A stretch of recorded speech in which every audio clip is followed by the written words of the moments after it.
ലോകത്തിലെ ഏറ്റവും വലിയ കായിക മാമാങ്കമായ ഒളിമ്പിക്സ് പ്രശസ്തമായ പാരീസ് നഗരത്തിൽ സമാപിച്ചിരിക്കുന്നു.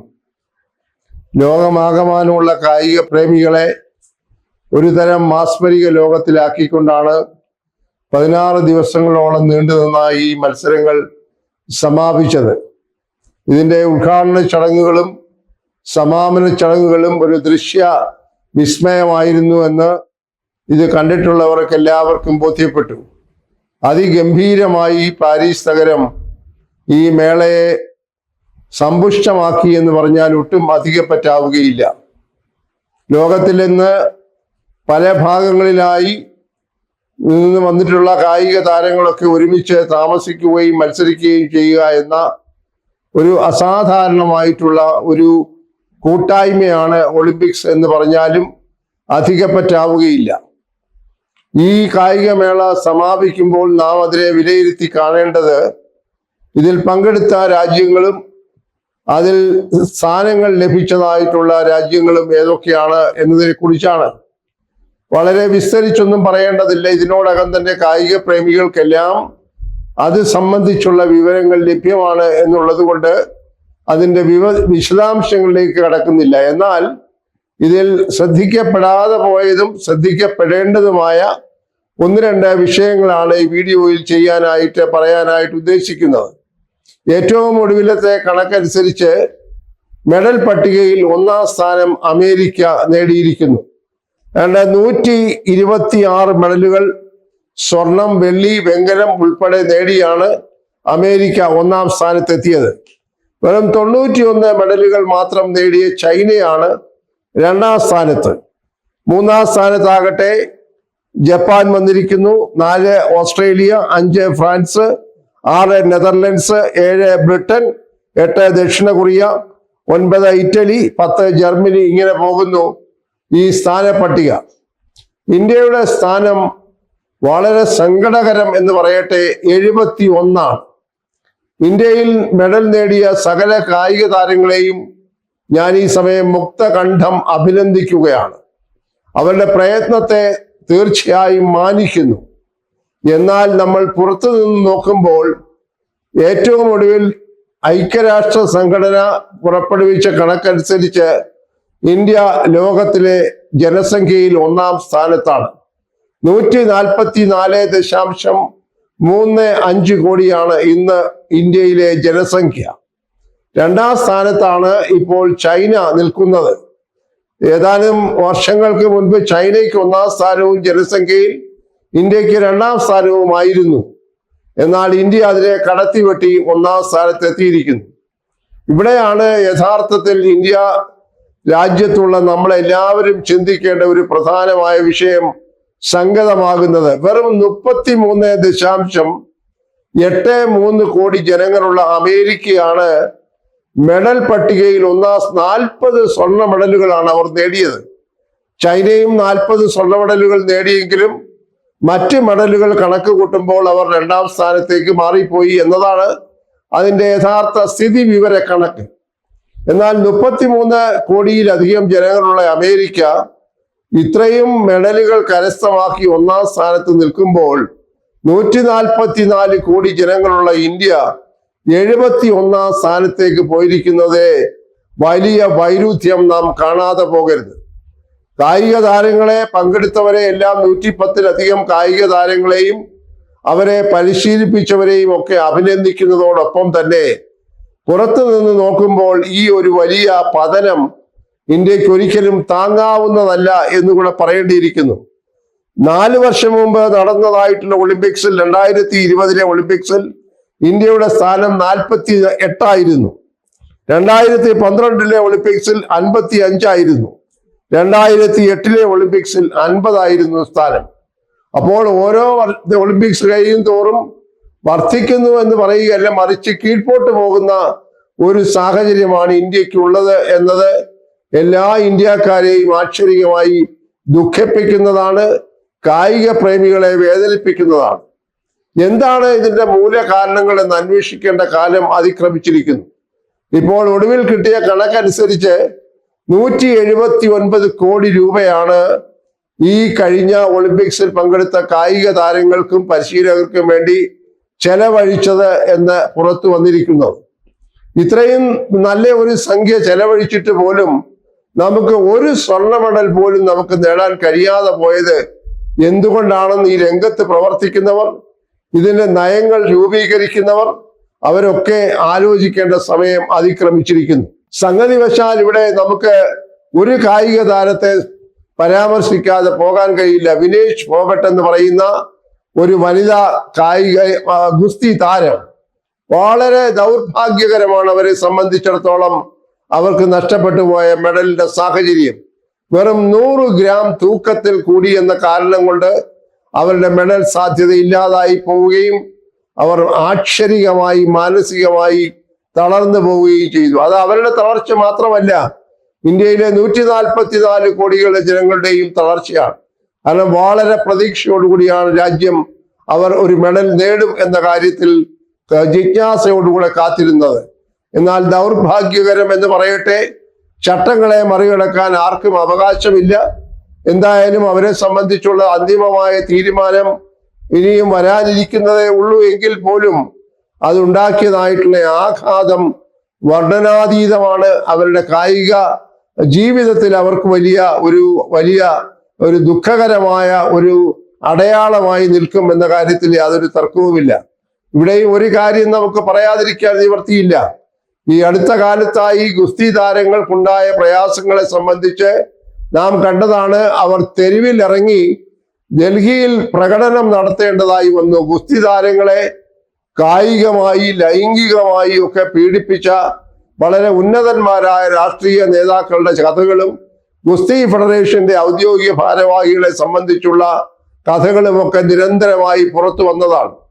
നമുക്കറിയാം, ഇന്ത്യയിലെ തലസ്ഥാന നഗരിയുടെ തെരുവിൽ ഈ ഗുസ്തി താരങ്ങൾ ദിവസങ്ങളോളം നടത്തിയതായിട്ടുള്ള പോരാട്ടം, അവർ യഥാർത്ഥത്തിൽ വേദന അനുഭവിച്ചുകൊണ്ട് സങ്കടം അറിയിച്ചുകൊണ്ടാണ് ജനങ്ങളെ അത് ബോധ്യപ്പെടുത്തിയത്. എന്നാൽ ഇതിന് ഉത്തരവാദികളായിട്ടുള്ള ആളുകളുടെ രാഷ്ട്രീയ സ്വാധീനം ഉപയോഗിച്ചുകൊണ്ട്, അവർക്ക് ഭരണകക്ഷിയുമായിട്ടുള്ള ബന്ധം ഉപയോഗിച്ചുകൊണ്ട് അവർ വളരെ തന്ത്രപരമായി ഇതിൽ നിന്നെല്ലാം ഒഴിഞ്ഞു മാറി അവരിപ്പോൾ വളരെ മിടുക്കന്മാരായി നിൽക്കുകയാണ്. എന്നാൽ നാം ഒരു കാര്യം ഇവിടെ ഓർക്കണം, ആ സംഭവങ്ങൾ നമ്മുടെ കായിക താരങ്ങൾക്ക്, പ്രത്യേകിച്ചും വനിതാ ഗുസ്തി താരങ്ങൾക്കുണ്ടാക്കിയ മാനസികമായ ആഘാതവും ഒരു കാലത്തും നമുക്ക് മറക്കാവുന്നതല്ല. ഒരിക്കലും ആളുകൾ അത് പൊറുക്കുകയുമില്ല. ഇവിടെയൊക്കെയാണ് ഒരു ആത്മപരിശോധനയുടെ അനിവാര്യത വെളിപ്പെടുന്നത്. നമ്മൾ വെറുതെ കായിക താരങ്ങളെ പഴി പറഞ്ഞിട്ട് കാര്യമില്ല. അവരെ മാനസികമായും ശാരീരികമായും കരുത്തുറ്റവരാക്കുവാൻ ഭരണപക്ഷത്ത് നിൽക്കുന്നവരും ഭരണകൂടവും പരിശീലകരും ഒരുമിച്ച് നിന്നെങ്കിൽ മാത്രമേ മതിയാവുകയുള്ളൂ. നമുക്കെല്ലാം അഭിമാനമായിട്ടാണ് ഇപ്പോൾ കഴിഞ്ഞ ഏതാനും മാസങ്ങൾക്ക് മുൻപ് Shrimati PT Usha Indian Olympic അസോസിയേഷന്റെ പ്രസിഡന്റായി ചുമതല ഏറ്റത്. അവർ ഒരു രാജ്യസഭയിൽ MP ആണ്. അവർ രാജ്യസഭയിലേക്ക് നോമിനേറ്റ് ചെയ്യപ്പെട്ട ഒരു MP കൂടിയാണ്. അപ്പോൾ അവർക്ക് രാഷ്ട്രീയമായ സ്വാധീനമുണ്ട്. കായിക രംഗത്ത് അവരൊരു അതുല്യ പ്രതിഭയായിരുന്നു. കായിക രംഗത്തെ പ്രശ്നങ്ങളെ കുറിച്ച് നന്നായിട്ട് അറിയാവുന്ന ഒരു മഹതിയാണ്. തീർച്ചയായും അവർ ഈ കാര്യത്തിൽ കുറെ കൂടെ ജാഗ്രത കാട്ടി, ശുഷ്കാന്തി കാട്ടി ഇന്ത്യയിലെ കായിക രംഗം സമുദ്ധരിച്ചെങ്കിൽ മാത്രമേ മതിയാവുകയുള്ളൂ. ഈ രംഗത്തുള്ള പുഴുക്കുത്തുകളെ നിഷ്കാസനം ചെയ്യാൻ രാഷ്ട്രീയ കക്ഷി ബന്ധങ്ങളൊക്കെ വിസ്മരിച്ചുകൊണ്ട് ശ്രീമതി PT ഉഷ മുന്നോട്ട് വരണം എന്നാണ് ഇന്ത്യയിലെ 144 കോടി ജനങ്ങൾക്ക് വേണ്ടി പറയാനായിട്ടുള്ളത്. രാഷ്ട്രീയം കലർത്തേണ്ട ഒരു മേഖലയല്ല കായിക മേഖല എന്ന തിരിച്ചറിവ് നമ്മുടെ രാഷ്ട്രീയ നേതാക്കന്മാർക്കുണ്ടാകണം. സാന്ദർഭികമായി ഇവിടെ പറയേണ്ട ഒരു കാര്യം, വളരെ തുച്ഛമായിട്ടുള്ള ഒരു തുക മാത്രമാണ് കായിക മേഖലയ്ക്കായിട്ട് ഇന്ത്യയുടെ ബജറ്റിൽ അല്ലെങ്കിൽ GDPയുടെ ശതമാനമായി മാറ്റിവെച്ചിരിക്കുന്നത്. എന്നാൽ അമേരിക്കയെ പോലുള്ള രാജ്യങ്ങൾ ഏതാണ്ട് 6% GDPയുടെ ഭാഗം കായിക മത്സരങ്ങൾക്കും കായിക പരിശീലനത്തിനും അതുപോലെ തന്നെ കായിക രംഗത്തും ചെലവഴിച്ചുകൊണ്ടിരിക്കുകയാണ്. ചൈനയും ആ കാര്യത്തിൽ ഒട്ടും പിന്നാക്കം പോകുന്നില്ല. അത് തന്നെ ഈ സ്ഥാനങ്ങൾ കൊണ്ട് തന്നെ വ്യക്തമാണല്ലോ. വികസിത രാജ്യങ്ങളെല്ലാം ഈ കാര്യങ്ങളിൽ വളരെ ജാഗ്രത പുലർത്തുന്നു. അവരുടെ കായിക താരങ്ങളെ അവർ ആവുന്നത്ര രീതിയിൽ ശാരീരികമായി, സാമ്പത്തികമായി, മാനസികമായി ബലപ്പെടുത്തുന്നു. നല്ല ഒന്നാന്തരം ലോക പ്രശസ്തരായ പരിശീലകരെ അവരുടെ രാജ്യങ്ങളിൽ എത്തിച്ച് പരിശീലനം നൽകുന്നു. ഒരു കാര്യം കൂടെ നമ്മൾ കാണാതെ പോയത്, ഇന്ത്യയിലുള്ള മിക്കവാറുമുള്ള എല്ലാ പരിശീലകരും വിദേശ രാജ്യത്തു നിന്ന് വന്നിട്ടുള്ളവരാണ്. 144 കോടി ജനങ്ങളുള്ള ഈ രാജ്യത്ത് പ്രാപ്തിയും ശേഷിയുമുള്ള പരിശീലകരെ കണ്ടെത്താൻ കഴിയാതിരിക്കുന്നു എന്ന് പറയുന്നത് തന്നെ എത്ര അപമാനകരമാണ്. അതിരിക്കട്ടെ, വിദേശത്തു നിന്ന് വരുന്ന ആളുകൾ യോഗ്യരാണെങ്കിൽ തീർച്ചയായും അവരുടെ സേവനം ഉപയോഗിക്കണം എന്ന കാര്യത്തിൽ യാതൊരു തർക്കവുമില്ല. ഇവിടെ രാഷ്ട്രീയത്തിന് അതീതമായി, പ്രാദേശിക മനോഭാവത്തിന് അതീതമായി പ്രവർത്തിക്കേണ്ട ഒരു മേഖലയാണ് കായിക മേഖല എന്ന് ഇനിയെങ്കിലും തിരിച്ചറിയാൻ ഭരണകർത്താക്കളും ഇതുമായി ബന്ധപ്പെട്ട് നിൽക്കുന്ന ആളുകളും തയ്യാറാകുന്നില്ലെങ്കിൽ ഇന്ത്യ ഓരോ ഒളിമ്പിക്സിലും അപമാനം കൊണ്ട് തല കുനിക്കേണ്ടതായി വരും, കൂടുതൽ തല കുനിക്കേണ്ടതായി വരും എന്നുള്ള കാര്യം നാം ഓർക്കാതെ പോകരുത്.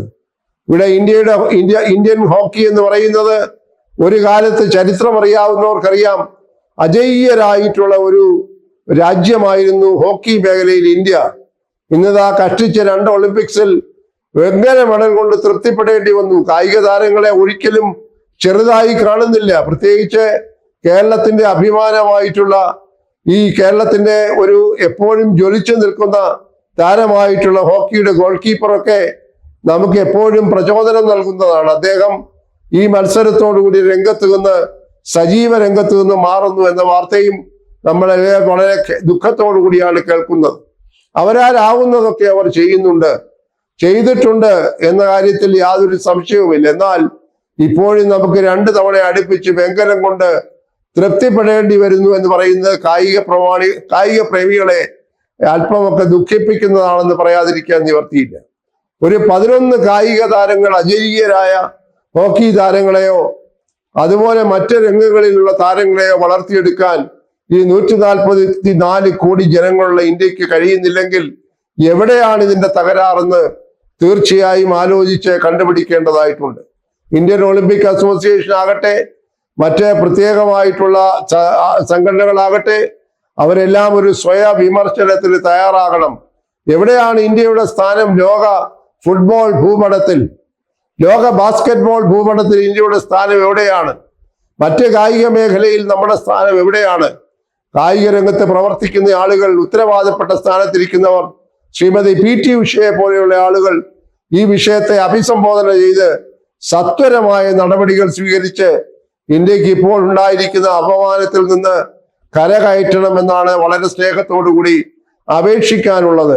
ഒരിക്കലും ഇന്ത്യയെ കുറിച്ച് ഓർക്കുമ്പോൾ, കായിക രംഗത്തെ കുറിച്ച് ഓർക്കുമ്പോൾ, ഇത് തമ്മിലുള്ള സമവാക്യം ഓർക്കുമ്പോൾ നമുക്കൊരിക്കലും ആശ്വസിക്കാനായിട്ടൊന്നുമില്ല.